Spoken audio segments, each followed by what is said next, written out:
আসসালামু আলাইকুম। এটিএন বাংলার সংবাদে সবাইকে স্বাগত জানাচ্ছি। আমি নাইম ফাথম মুবিন। শুরুতেই বিআরবি কেবল সংবাদ শিরোনাম। অগ্রিম টাকা দেওয়ার পরও ভারত থেকে আসেনি পর্যাপ্ত টিকা, এখনই ভারতকে বন্ধুত্বের পরীক্ষা দিতে হবে, মন্তব্য পাপনের।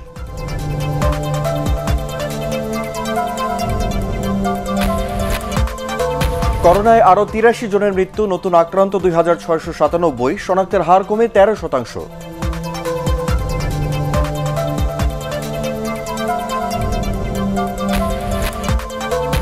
বৃহস্পতিবার থেকে শর্ত সাপেক্ষে গণপরিবহন চালু হচ্ছে, জানালেন ওবায়দুল কাদের।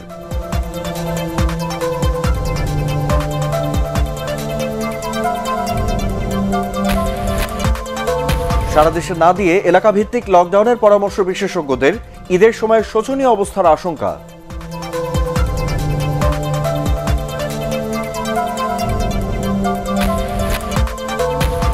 এবং করোনায় কাজ হারানো দরিদ্র মানুষদের ১৫,০০০ টাকা করে বিশেষ বরাদ্দ দেওয়ার দাবি মির্জা ফখরুলের।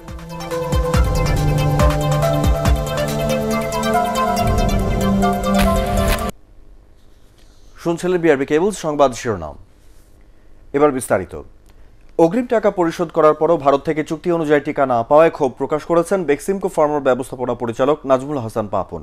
তিনি জানান, ১.৫ কোটি ডোজ টিকার অগ্রিম টাকা পরিশোধ করে পাওয়া গেছে মাত্র ৭০ লাখ ডোজ। পাপন বলেন, ভারত বাংলাদেশের বন্ধু কিনা তা প্রমাণের এখনই সময়। আরও জানাচ্ছেন পরাগ আরমান। ভারত থেকে কেনা টিকার বাদবাকি চালান কবে নাগাদ দেশে আসবে তা এখনও অনিশ্চিত। এ অবস্থায় কুর্মিটোলা হাসপাতালে করোনা টিকার দ্বিতীয় ডোজ নেয়ার পর বেক্সিমকো ফার্মাসিউটিক্যালসের এমডি নাজমুল হাসান পাপন জানান, ভারতের পররাষ্ট্র মন্ত্রণালয় ছাড়পত্র না দেয়ায় করোনা ভ্যাকসিনের চালান পাঠাতে পারছে না সেরাম ইনস্টিটিউট। গত মাসে ৫০ আসার কথা ছিল, ওরা দিয়েছে ২০, এই মাসে এখনো দেয়নি। আমার কথা হচ্ছে যে আমরা যেই টাকা সরকার অগ্রিম টাকা দিয়ে যেটা পে করেছে, এইটা আটকানোর কোনোভাবেই সেটা পারে না। আমাদের অলরেডি সেকেন্ড ডোজের কিন্তু শর্টেজ হয়ে যাবে সামনে কাজে আমাদের এটা ইমিডিয়েটলি দিতে হবে। আমি সরকারের কাছে আবেদন করছি, যেহেতু সিরাম ইনস্টিটিউট আমাদেরকে লিখিত জানিয়েছে, ওদের যে সিইও এন্ড ম্যানেজিং ডিরেক্টর, যে এমইএ সরকার আটকে রেখেছে, মানে ছাড়পত্র পাচ্ছে না, কাজে আমি মনে করি এরপরে আমাদের সরকারের চুপ করে থাকার কোনো কারণ নেই। আমাদের সরকার ইমিডিয়েটলি ওদেরকে স্পষ্ট ভাষায় বলা উচিত যে এটা আমাদের ভ্যাকসিন, আমরা আগে অ্যাডভান্স টাকা দিয়ে কিনেছি, এইটা আমাকে দিতেই হবে। সরকার চাইলে টিকা পাওয়ার ব্যাপারে আইনি পদক্ষেপ নিতে পারে, কিন্তু বন্ধুরাষ্ট্র ভারতকে এখনই বন্ধুত্বের সঠিক প্রমাণ দিতে হবে বলেও মন্তব্য করেন পাপন। আইনি পদক্ষেপটা ইজ নট ইম্পর্টেন্ট। এখানে ইম্পর্টেন্ট হচ্ছে আমরা যে এতদিন ধরে বলে আসছি এবং আমরা যেটা বিশ্বাস করি, জানি যে ভারত বাংলাদেশের বন্ধু, এইটা তো এখন দেখার একটা সময় হয়েছে আমাদেরকে। দেশ এই ব্যাপারটা তো ডেফিনেটলি আমাদেরকে দেখতে হবে। এত মিষ্টি মিষ্টি কথা শোনার দরকার নেই। আমরা ওদের কাছ থেকে কোনো দয়া চাচ্ছি না। আমার ন্যায্য পাওনা দিয়ে আমাদের ভ্যাকসিন, সেটাই চাচ্ছি আমরা, এবং এটা দিতে হবে। ২ মাসের মধ্যে অনেক ভ্যাকসিন চলে আসবে বলেও আশা করেন বাংলাদেশ ঔষধ শিল্প সমিতির সভাপতি। এমন কোনো ওষুধ নাই যেটা বাংলাদেশ বানাইতে পারে না। আর ২ মাসের মধ্যে দেখবে প্রচুর ভ্যাকসিন চলে আসবে। আপনার নোভাভ্যাক্স আছে, বেলর আছে, ইভেন সাইনোফার্ম আছে চায়না, স্পুটনিক ভি আছে, এদেরও পাওয়া উচিত। পাশাপাশি জুনের পর দেশে টিকা সংকট থাকবে না বলে সবাইকে আশ্বস্ত করেন নাজমুল হাসান পাপন। পরাগ আরমান, এটিএন বাংলা, ঢাকা। এদিকে দ্রুত করোনা ভাইরাস শনাক্তের জন্য অ্যান্টিজেন টেস্ট শুরু করেছে বেসরকারি উন্নয়ন সংস্থা ব্র্যাক। স্বাস্থ্য অধিদপ্তরের সহায়তায় ঢাকায় ১৫টি আর চট্টগ্রামে ১টি সহ মোট ১৬টি বুথের মাধ্যমে এই কার্যক্রম শুরু হয়েছে। এর ফলে করোনার নতুন নমুনা পরীক্ষা আরও সহজলভ্য হওয়ার পাশাপাশি আক্রান্তদের দ্রুত শনাক্ত করা সম্ভব হবে বলে আশা করছে ব্র্যাক। আরও জানাচ্ছেন মইনুল হাসান। দেশের বেশিরভাগ জেলায় ছড়িয়ে পড়েছে করোনা সংক্রমণ। সেই তুলনায় সহজলভ্য না হওয়ায় নানা ভোগান্তিতে পড়তে হচ্ছে করোনা উপসর্গ নিয়ে টেস্ট করতে আসা মানুষকে। সেই ভোগান্তি কমানো আর মানুষকে উৎসাহিত করতে স্বাস্থ্য অধিদপ্তরের সহায়তায় এবার অ্যান্টিজেন টেস্ট শুরু করেছে বেসরকারি উন্নয়ন সংস্থা ব্র্যাক। শনিবার রাজধানীর মগবাজারের মধুবাগে এ কার্যক্রমের উদ্বোধন করা হয়। এলাকার শতাধিক মানুষ এতে নমুনা দিতে আসেন। টেস্ট করালে পজিটিভ হয় ম্যাক্সিমাম লোকের, তারপরে এখন নিজের একটা কনফিউশন দূর করার জন্য আসছে আর কি। আস্থা আছে, কারণ সবাই টেস্ট করতেছে, ওনারাও সরকার থেকে পারমিশন নিয়ে টেস্ট করতেছে, তো আশা করি সমস্যা হওয়ার কথা না। সুবিধাগুলো, সিস্টেমগুলো, এটাও আমার খুব পছন্দ হয়েছে, কারণ ওরা অনেক বেশি ভিড় করে না। আরও টেস্ট করার জন্য সেন্টারগুলো হওয়া উচিত। ব্র্যাক কর্মকর্তারা জানান, করোনা সংক্রমণ ঠেকাতে আক্রান্তদের দ্রুত শনাক্তের বিকল্প নেই। দেশের বাইরে আমাদের দেশেও অনেক গবেষণা হয়েছে এবং আলটিমেটলি এটা প্রমাণিত হয়েছে যে যদি ভাইরাস লোডটা যদি আমার নেজাল থেকে মানে নাক থেকে গলা পর্যন্ত যদি এটা লোডটা ভালো থাকে তাহলে সে পজিটিভ 99% আসবে। যিনি ক্রাইটেরিয়ার মধ্যে পড়বেন তাকে আমরা অ্যান্টিজেন টেস্টের জন্য স্যাম্পল নিব এবং আরটিপিসিআরের জন্য স্যাম্পল নিব। যদি অ্যান্টিজেন টেস্টে যদি সে পজিটিভ চলে আসে তাহলে সে 30 মিনিটের মধ্যে সে রিপোর্ট পেয়ে যাবে। এক সপ্তাহের মধ্যে এ পদ্ধতি সারা দেশে ব্র্যাক পরিচালিত বুথগুলোতে শুরু করার কথাও এ সময় জানানো হয়। মইনুল আহসান, এটিএন বাংলা, ঢাকা। দেশে সবশেষ 24 ঘন্টায় করোনায় আক্রান্ত হয়ে মারা গেছেন আরও 83 জন। গত 11 দিনে এটি সর্বনিম্ন মৃত্যু সংখ্যা। স্বাস্থ্য অধিদপ্তর জানায়, নতুন করে ভাইরাস শনাক্ত হয়েছে 2697 জনের শরীরে। ধীরে ধীরে এই শনাক্তের হার কমে নেমে এসেছে 13%। একরামুল হক সায়েমের রিপোর্ট। মার্চের শেষে করোনায় দ্বিতীয় ঢেউ শুরু হলে অস্বাভাবিকভাবে বাড়তে থাকে প্রাণহানির সংখ্যা। এ মাসের মাঝামাঝিতে টানা 4 দিন দৈনিক মৃত্যুর সংখ্যা ছাপিয়ে যায় শতকের ঘর। তবে গত 2 দিন ধরে তা 80-র ঘরে নেমে আসে। সবশেষ 24 ঘন্টায় মৃত্যু হয়েছে 83 জনের। আগের দিন এই সংখ্যা ছিল 88। এপ্রিলের 24 দিনে করোনার আঘাতে মারা গেছে 1906 জন, আর মার্চে প্রাণ গেছে 639 জনের। ফেব্রুয়ারিতে করোনা শনাক্তের হার 3% নেমে আসলেও দ্বিতীয় ঢেউর ধাক্কায় এপ্রিলে প্রথম সপ্তাহে তা 20 ভাগের উপরে গড়ায়। একদিনেই শনাক্ত হয় 7,500-এর বেশি। তবে লকডাউন ও সরকারি বিধিনিষেধের প্রভাবে পরের সপ্তাহ থেকে কমতে শুরু করে সংক্রমণের হার। সবশেষ 24 ঘন্টায় ভাইরাস শনাক্ত হয় 2697 জনের শরীরে। শনাক্তের হার 13.11%। ঢাকা বিভাগে মৃত্যু সংখ্যা বেশি। সবশেষ 83 জনের মধ্যে 52 জনই ঢাকার। চট্টগ্রামে মারা গেছে 13 জন। করোনায় নারীদের মৃত্যুহার কম হলেও দ্বিতীয় ঢেউতে তা বেড়েছে। এ পর্যন্ত করোনায় নারীর মৃত্যুহার 26% হলেও চলতি মাসে এই হার 34। ইকরামুল হক সায়েম, এটিএন বাংলা, ঢাকা। চলমান লকডাউন শেষে জনস্বার্থ বিবেচনায় শর্ত সাপেক্ষে সরকার গণপরিবহন চালুর চিন্তা করছে বলে জানিয়েছেন আওয়ামী লীগ সাধারণ সম্পাদক ওবায়দুল কাদের। তিনি জানান, এক্ষেত্রে স্বাস্থ্যবিধি মানার উপর অধিক গুরুত্ব দেওয়া হবে। রাজধানীর বাসভবন থেকে ভিডিও কনফারেন্সে বরিশাল বিআরটিসি ও বিআরটিআই কর্মকর্তাদের সাথে আলোচনায় সব কথা বলেন সড়ক পরিবহন ও সেতুমন্ত্রী। গণপরিবহন খুললে অর্ধেক আসন খালি রেখে যে ভাড়া নির্ধারণ করা হয়েছিল তা কার্যকর করা হবে বলে জানান ওবায়দুল কাদের। দীর্ঘদিন লকডাউন কঠোরভাবে থাকলে এতে জনগণ ক্ষতিগ্রস্ত হয়।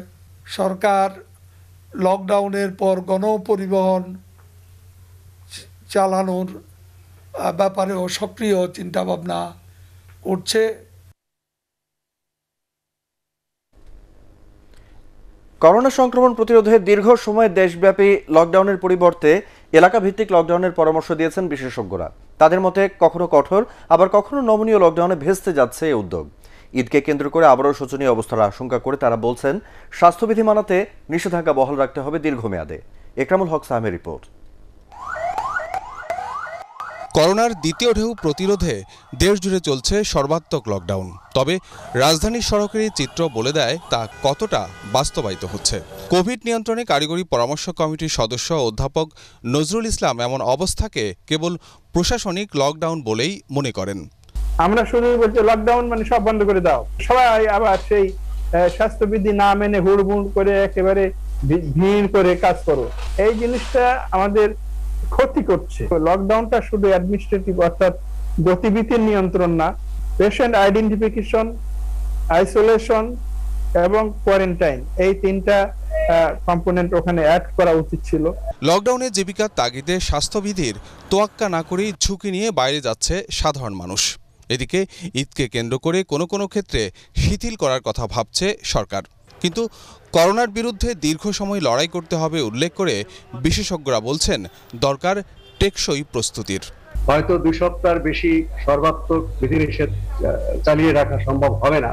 5 এপ্রিল থেকে যে বিধিনিষেধ দেওয়া হয়েছে সীমিত আকারে বিধিনিষেধ, সেটা কিন্তু আমাদের অন্তত পক্ষে কুরবানির পর চালাতে হবে, না হলে কিন্তু আবার নতুন করে সংক্রমণটা হঠাৎ করে বেড়ে যাবে। হয়তো কয়েক বছর আমাদের করোনার সঙ্গে বসবাস করতে হবে। সুতরাং এখন যা আমাদের ট্রিটমেন্ট ফ্যাসিলিটিস এবং স্বাস্থ্যবিধি মানার যে প্রক্রিয়া, এটাকে আমাদের টেকসই প্রযুক্তির মাধ্যমে করতে হবে। ভাঙাচোরা ভাবে যেভাবেই হোক যে লকডাউনটা চলছে তারও কিন্তু একটা ইম্প্যাক্ট আমরা দেখতে পাচ্ছি। আপনি দেখবেন যে সংক্রমণ রেট কমে আসছে গত এক সপ্তাহে। যে ধরনের লকডাউনই হোক, সেই লকডাউনের একটা ফলাফল হিসেবে আমরা এটা পাচ্ছি। গত বছর সংক্রমণ বিবেচনায় অঞ্চল ভিত্তিক লকডাউনের পরিকল্পনা করে তা খুব একটা বাস্তবায়ন হয়নি। বিশেষজ্ঞদের অনেকে বলছেন এলাকা ভিত্তিক লকডাউন বাস্তবায়ন করা গেলে অর্থনীতিতে প্রভাব যেমন কম পড়বে, তেমনি সংক্রমণও কমানো যাবে। দেশ জুড়ে লকডাউন দেওয়াটা খুব একটা সায়েন্টিফিক না। আমাদের লকডাউনটা দেওয়া উচিত ছিল যেখানে রেড জোন, যেখানে বেশি হয়, যেমন Dhaka city, Chittagong city, Narayanganj city, এসব সিটিতে কঠোরভাবে লকডাউন দেওয়া উচিত ছিল। একই সাথে ভ্যাকসিন কার্যক্রম এগিয়ে নেওয়া ও জনসচেতনতার তাগিদ দেন তারা। ইকরামুল হক সায়েম, এটিএন বাংলা, ঢাকা। রাজধানীতে ঢিলেঢালাভাবে চলছে দ্বিতীয় ধাপের লকডাউন। প্রয়োজন ছাড়াই ঘর থেকে বের হওয়ায় নগরবাসীর মধ্যে বাড়ছে করোনা সংক্রমণের সংখ্যা। এদিকে লকডাউন কার্যকরের সরকারের নির্দেশনা বাস্তবায়নে চোখে পড়েনি প্রশাসনের পক্ষ থেকে তেমন কোনো ব্যবস্থাও। আপেল মাহমুদের রিপোর্ট। দোকানের অর্ধেক শাটার খোলা রেখে সামনে বা আশপাশে চুপচাপ বসে থাকছেন মালিক বা কর্মচারী। পরিস্থিতি বুঝে বন্ধ শাটার খুলে কেনাবেচাও করছেন অনেকে। এখানে ওইসব পয়সা রয়েছে, সময়টা কাটাইতেছে। যেটা সিদ্ধান্ত সরকার ভালোর জন্যই করে, ভালো কিছুই বলে, কারণ আমাদের উচিত সবকিছু মাইনা নেওয়া।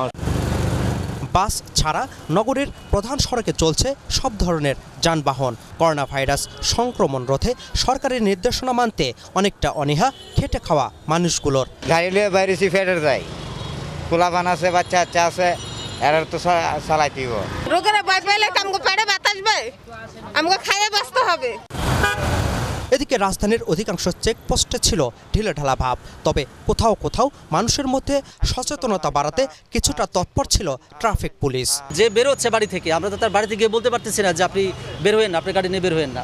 আমি বলছি আমি রোগী নিয়ে গেছি ঢাকা মেডিকেল, কিন্তু যারা গাড়িতে যাত্রী আছে তারা বলেছেন না আমরা একটু আত্মীয়ের বাসায় গিয়েছিলাম।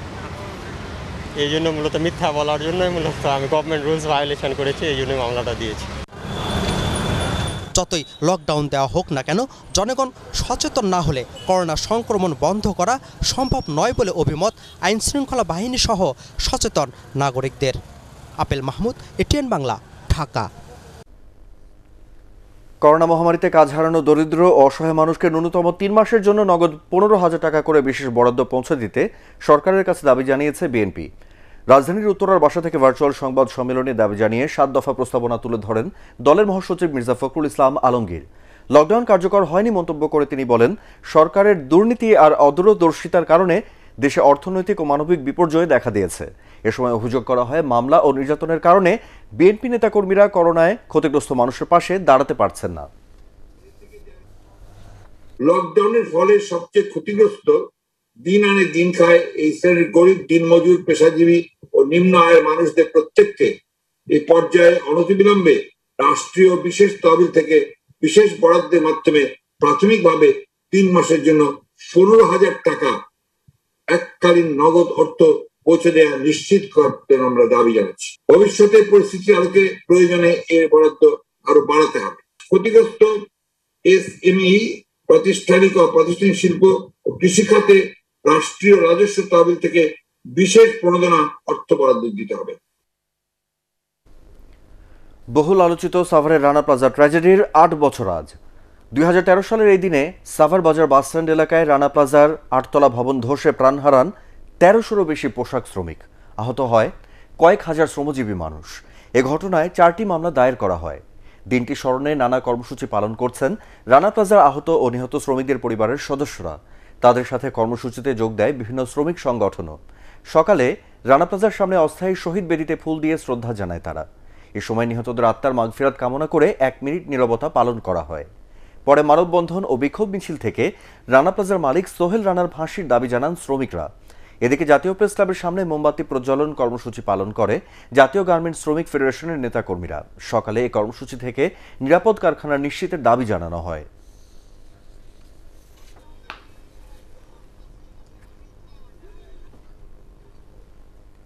সরকার পতনের বৃহত্তর পরিকল্পনা নিয়ে হেফাজতে ইসলাম সম্প্রতি সারা দেশে নৈরাজ্য সৃষ্টি করেছিল বলে জানিয়েছেন তথ্য ও সম্প্রচার মন্ত্রী ডক্টর হাসান মাহমুদ। যারা পেছন থেকে এই সংগঠনকে সহযোগিতা করেছে তাদেরকে কোনো ছাড় দেওয়া হবে না বলেও জানান তিনি। রাজধানীর বাসভবন থেকে ভিডিও কনফারেন্সে চট্টগ্রামের রাঙ্গুনিয়ায় গরিব অসহায়দের মাঝে ত্রাণ ও ইফতার সামগ্রী বিতরণ কার্যক্রমের উদ্বোধন অনুষ্ঠানে এসব কথা বলেন হাসান মাহমুদ। হেফাজতের নেতারা কোথায় কখন গোপন বৈঠক করেছিল তা নিয়ে নিজেরাই ইতিমধ্যে মুখ খুলতে শুরু করেছে বলেও তিনি মন্তব্য করেন। 26 থেকে 28 তারিখ পর্যন্ত বাংলাদেশে যে তাণ্ডব চালানো হয়েছে হেফাজত ইসলামের ব্যানারে, সেই তাণ্ডবের মধ্যে অর্থ দিয়েছে বিএনপি জামাত, সহযোগিতা করেছে বিএনপি জামাত। একই সাথে তারা পাকিস্তানের গোয়েন্দা সংস্থার কাছ থেকেও অর্থ পেয়েছে। সরকার পতনের উদ্দেশ্যে দেশে নৈরাজ্য সৃষ্টি করা হয়েছিল। নৈরাজ্যের সাথে যারা যুক্ত ছিল তাদেরকে কোনোভাবেই ছাড় নয়, এবং যারা সহযোগিতা করেছে তাদেরকেও কোনোভাবে ছাড় নয়। রাজধানীর মিরপুর পল্লবী এলাকায় আওয়ামী লীগের কেন্দ্রীয় ত্রাণ ও সমাজ কল্যাণ উপকমিটির সদস্য উমামা বেগম কনককে কুপিয়ে হত্যার অভিযোগে তার স্বামী ওমর ফারুককে গ্রেপ্তার করেছে পুলিশ। পারিবারিক কলহের জের ধরে এ হত্যাকাণ্ড বলছে পুলিশ। শনিবার ভোররাতে মিরপুর ডিওএইচএস এলাকার বাসায় এই হত্যার ঘটনা ঘটে। এ ঘটনায় আওয়ামী লীগের সাধারণ সম্পাদক ওবায়দুল কাদের শোক জানিয়েছেন। কেন্দ্রীয় ত্রাণ ও সমাজ কল্যাণ উপকমিটির পক্ষ থেকে এ হত্যাকাণ্ডের নিন্দা জানানোর পাশাপাশি হত্যাকারীর ফাঁসির দাবি জানানো হয়। সবার জন্য নিরাপদ ও পুষ্টিকর খাবার নিশ্চিত করতে সরকার কাজ করে যাচ্ছে বলে মন্তব্য করেছেন কৃষিমন্ত্রী ডক্টর আব্দুর রাজ্জাক। বিশ্ব ভেটেরিনারি দিবস উপলক্ষে রাজধানীর বার্ক মিলনায়তনে আয়োজিত আলোচনা সভায় তিনি বলেন, নিরাপদ ও পুষ্টিকর খাবার নিশ্চিতে মৎস্য ও প্রাণী সম্পদ খাতকে অগ্রাধিকার দিতে হবে। এ খাতে অনেক নতুন উদ্যোক্তা তৈরি হয়েছে উল্লেখ করে মন্ত্রী বলেন, করোনাকালীন সময়ে কর্মহীন মানুষের কর্মসংস্থানের ব্যবস্থা করেছে এ খাত। সভা থেকে ভেটেরিনারি সেবাকে জরুরি সেবা ঘোষণার দাবি জানানো হয়। বঙ্গবন্ধু ভেটেরিনারি পরিষদের সহসভাপতি ডক্টর খন্দকার হেলাল উদ্দিন এ সময় অন্যান্যের মধ্যে উপস্থিত ছিলেন।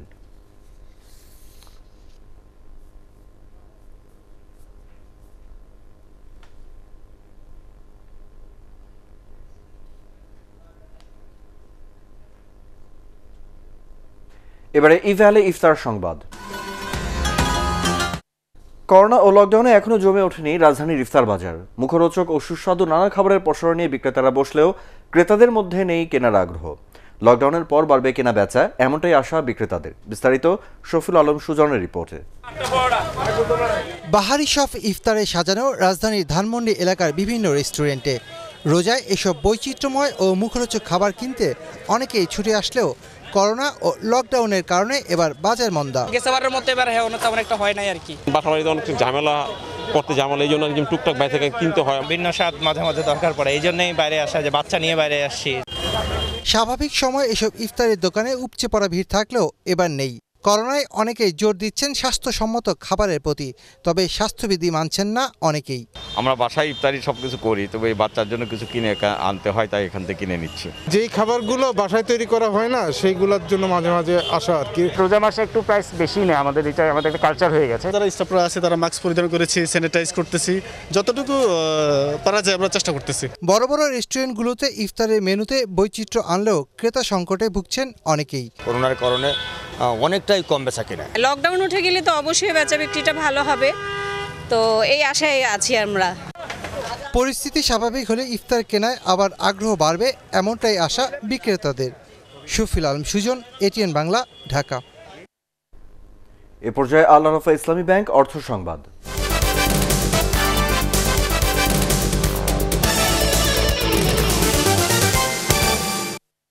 শিক্ষা ব্যবস্থাকে কর্মমুখী করার তাগিদ দিয়েছেন শিক্ষাবিদ ও ব্যবসায়ী নেতারা। তাদের মতে চতুর্থ শিল্প বিপ্লবের যুগে প্রয়োজন বিশেষায়িত দক্ষতা, আর তা হতে হবে তথ্য প্রযুক্তি ও কারিগরি শিক্ষায়।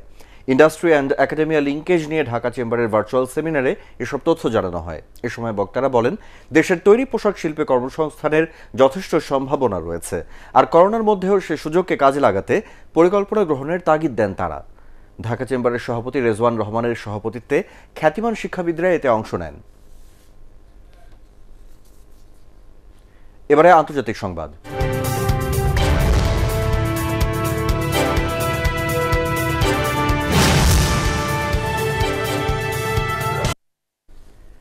ইন্দোনেশিয়ায় নিখোঁজের 3 দিন পর উদ্ধার হলো সাবমেরিনের ধ্বংসাবশেষ। শনিবার সংবাদ সম্মেলনে দেশটির নৌবাহিনী প্রধান ইউদো মার্গোনা এ তথ্য জানান। এ সময় ধ্বংসাবশেষের 6টি টুকরা সাংবাদিকদের সামনে হাজির করা হয়। এর মধ্যে রয়েছে 1 বোতল গ্রিজ, একটি টর্পেডো লঞ্চারের অংশ, একটি ধাতব টিউবের অংশ ও জ্বালানি। গত 21শে এপ্রিল ইন্দোনেশিয়ার বালি দ্বীপের উত্তরে মহড়ার সময় 53 জন নাবিক সহ নিখোঁজ হয় সাবমেরিনটি। তবে নাবিকদের কোনো সন্ধান মেলেনি এখনো। ধারণা করা হচ্ছে তাদের কেউ বেঁচে নেই। নৌবাহিনীর প্রধান ইউদো মার্গোনা আরও জানান, নির্ভরযোগ্য তথ্য প্রমাণ পাওয়ায় সাবমেরিনটি ডুবে গেছে বলে নিশ্চিত হওয়া গেছে। শুরুতে সাবমেরিনটি নিখোঁজ হয়েছে বলে আনুষ্ঠানিক ঘোষণা দিয়েছিল ইন্দোনেশিয়া। দেশের বিরুদ্ধে যে কোনো ষড়যন্ত্র থেকে বিরত থাকতে হেফাজতে ইসলামের নেতাদের প্রতি আহ্বান জানিয়েছেন আওয়ামী যুবলীগের সাধারণ সম্পাদক মাইনুল হোসেন খান নিখিল। রাজধানী মিরপুরে গরিব ও অসহায়দের মধ্যে ইফতার বিতরণকালে তিনি বলেন, হেফাজতে ইসলামের সরকার বিরোধী যে কোনো ষড়যন্ত্র মোকাবেলায় প্রস্তুত যুবলীগ নেতাকর্মীরা। এদিকে নগরের 20টি এতিমখানায় খাদ্য সামগ্রী বিতরণ করেছে ঢাকা মহানগর দক্ষিণ যুবলীগ। ঈদের আগ পর্যন্ত তাদের এ কার্যক্রম অব্যাহত রাখার কথাও জানানো হয়।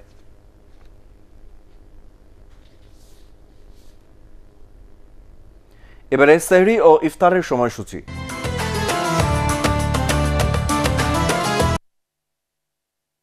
জানিয়ে দিচ্ছি ঢাকা সহ 7 বিভাগীয় শহরের সাহরির সময়সূচি। ঢাকা ও আশপাশের এলাকায় আজ সাহরির শেষ সময় রাত 4টা 11 মিনিট, রাজশাহীতে 6টা 16 মিনিট, সিলেটে 4টা 2 মিনিট, চট্টগ্রামে 4টা 9 মিনিট, খুলনায় 4টা 17 মিনিট, বরিশালে 4টা 13 মিনিট, রংপুরে 4টা 10 মিনিট এবং ময়মনসিংহে সাহরির সময় রাত 4টা 8 মিনিট। এবারে বাংলাদেশ শ্রীলঙ্কা সিরিজের খবর।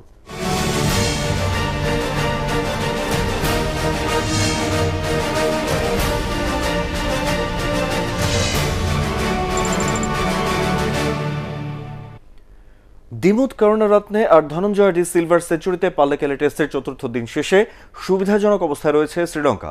প্রথম ইনিংসের স্বাগতিকদের সংগ্রহ 3 উইকেটে 512 রান। বাংলাদেশের ইনিংস থেকে মাত্র 29 রানে পিছিয়ে আছে লঙ্কানরা। ক্যারিয়ারের প্রথম ডাবল সেঞ্চুরি তুলে নেন দিমুথ করুণারত্নে। বাংলাদেশ 7 উইকেটে 541 রানে প্রথম ইনিংস ঘোষণা করে। রিপোর্ট করছেন এসএম আশরাফ। ভাগ্য বরাবরই থাকে সাহসীদের পক্ষে। যে বলটিতে ক্যাচ হয়ে প্যাভিলিয়নে ফিরতে পারতেন করুণারত্নে, তাসকিনের সেই বলই ফিল্ডারের ইঞ্চি দূরত্বে পড়ায় লঙ্কান অধিনায়ক মাতলেন ক্যারিয়ারের প্রথম ডাবল সেঞ্চুরি উদযাপনে। And besides recording his best test score, he also becomes the first batsman at Pallekele. এর আগে পুরো দিনে উইকেট নেয়ার একটাই নিশ্চিত সুযোগ পেয়েছে বাংলাদেশ, কিন্তু ফিল্ডারদের নিশানা ব্যর্থ হওয়ায় করুণারত্নে রান আউটের হাত থেকে বেঁচে যান ব্যক্তিগত 174-এ। তাতে টানা 4 সেশন উইকেট শূন্য বাংলাদেশের বোলাররা। নির্বিষ উইকেটে নিজেদের সবটুকু দিয়েও সাফল্য পায়নি ইবাদত মিরাজরা। As far as Dimuth Karunaratne is concerned, অন্যদিকে অধিনায়ককে সঙ্গ দিয়ে নিজের সপ্তম শতক হাঁকান ধনঞ্জয় ডি সিলভা। দুই ব্যাটসম্যান চতুর্থ উইকেটে যোগ করেন 322 রান। পঞ্চম দিন প্রথম সেশনে লঙ্কানদের ব্যাটিং কৌশলী গড়ে দেবে এই টেস্টের ভাগ্য। আলোক স্বল্পতায় খেলা বন্ধ হওয়ার আগে করুণারত্নে অপরাজিত ছিলেন 234 রানে। D silver run 154। good work, very good work, Dhananjay De Silva. Down the wicket, mid-on saving one, mid-wicket saving one. SM Ashraf, ATN Bangla. এ পর্যায়ে পার্টেক্স খেলার খবর।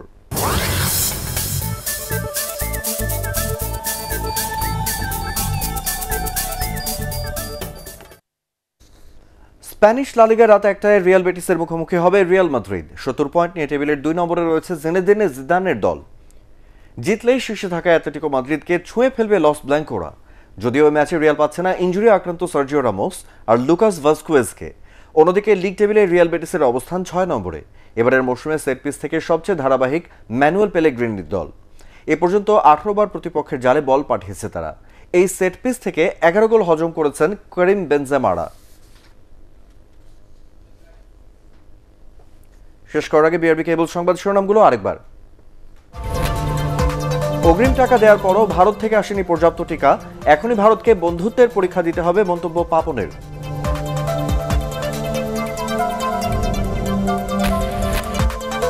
করোনায় আরও ৮৩ জনের মৃত্যু, নতুন আক্রান্ত ২,৬৯৭, শনাক্তের হার কমে ১৩%।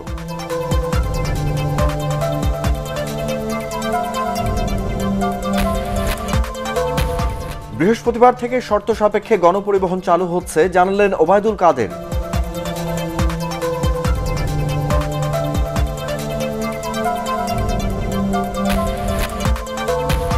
সারা দেশে না দিয়ে এলাকা ভিত্তিক লকডাউনের পরামর্শ বিশেষজ্ঞদের, ঈদের সময় শোচনীয় অবস্থার আশঙ্কা।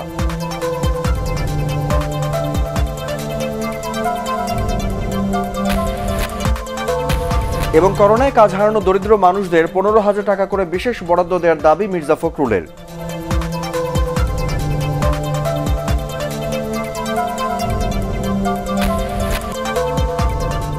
পরবর্তী সংবাদ দেখার আমন্ত্রণ জানিয়ে এখনকার মতো শেষ করছি। করোনা ভাইরাস থেকে নিজেকে সুরক্ষিত রাখতে মাস্ক পরুন, বারবার হাত পরিষ্কার করুন। এটিএন বাংলা সংবাদ ইউটিউবে দেখতে ব্রাউজ করুন youtube/ATN Bangla News।